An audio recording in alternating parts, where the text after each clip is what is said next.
Gagawin nyo dyan palagi, turn nyo lang hanggang maging crispy siya. So huwag nyo lang susunugan na.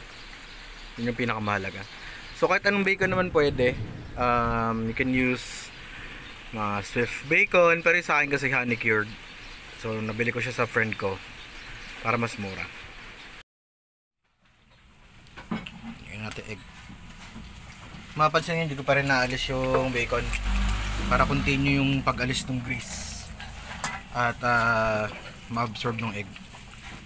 So again, medium heat lang. So yung iba kasi preferred medyo sunog yung itlog sa ilalim.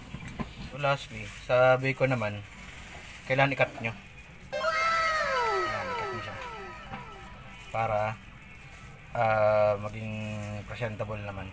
Ano yun, para maging maayos sa customer. Yun. So ito na yung finished product.